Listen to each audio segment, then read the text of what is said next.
Good morning, welcome to Shiplake College Medical Wing. My name is Kate Carberry-Long. I'm the senior nurse here and I have responsibility for the care of the school community.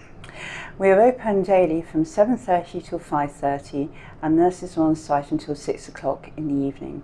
If your son or daughter is unwell during the day, this is where they will come to.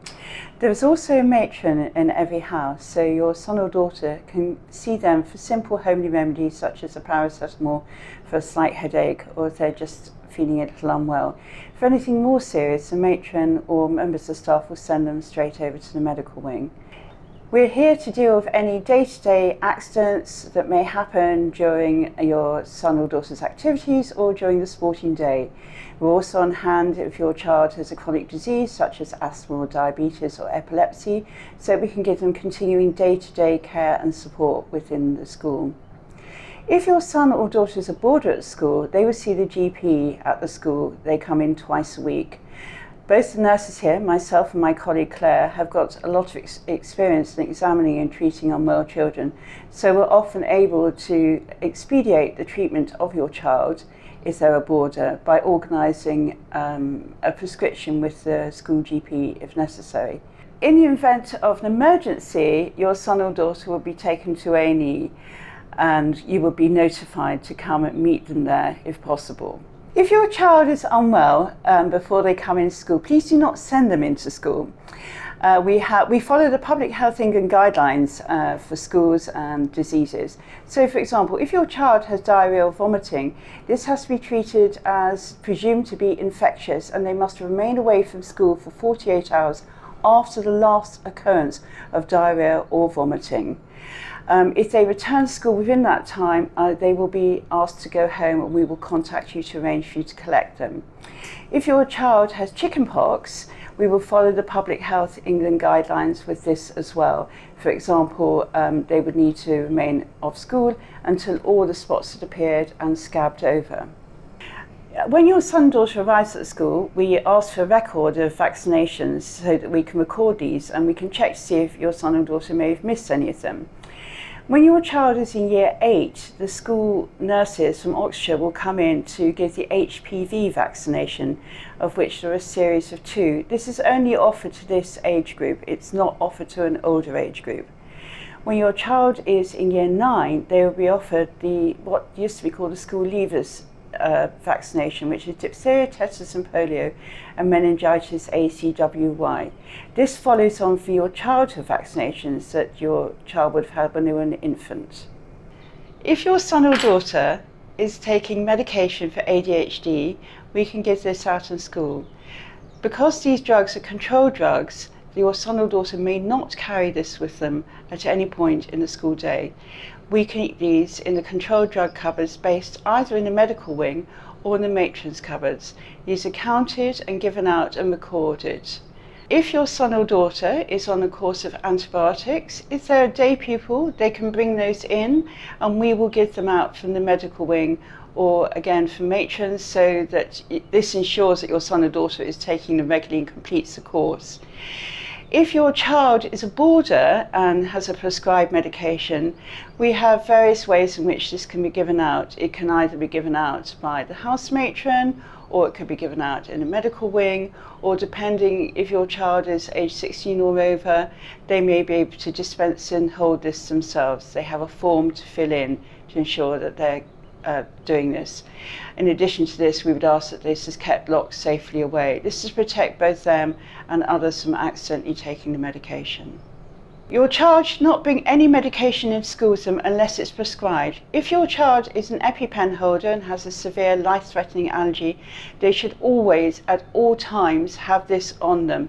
This is not only to protect them at school, this is to set a habit for life, because you never know when the emergency will occur and they need to learn to develop and control this for themselves.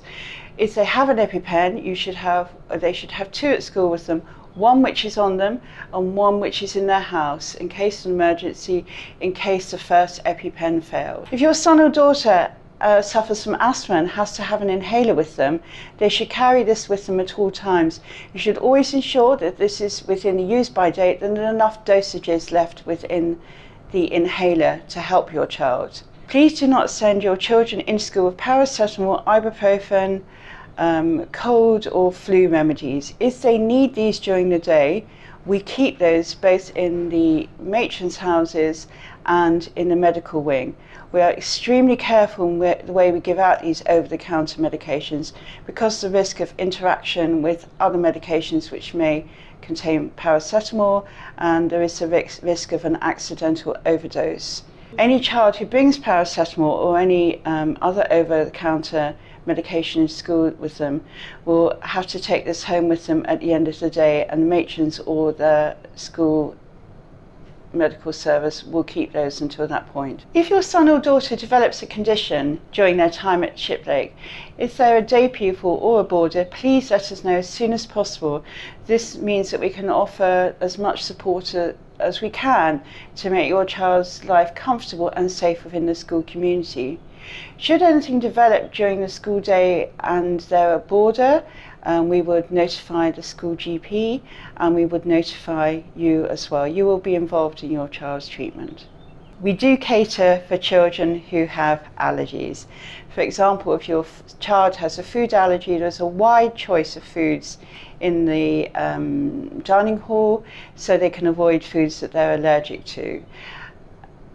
We are a nut-free school, and this is one of the primary allergies. If your son or daughter is a boarder, they should register with the school GP. School GP attends the school surgery twice a week and is available outside those times for emergencies. The nurses here will undertake the roles your practice nurse would normally do, such as doing asthma checks, taking blood tests, heights and weights, etc., as and when the GP requires these services. In light of the current COVID-19 pandemic, the school is still taking high cautions and following PHE guidance. If your son or daughter suddenly spikes a high temperature, has a new continuous cough or feels unwell, starts to lose their sense of smell or taste, you must not send them into school.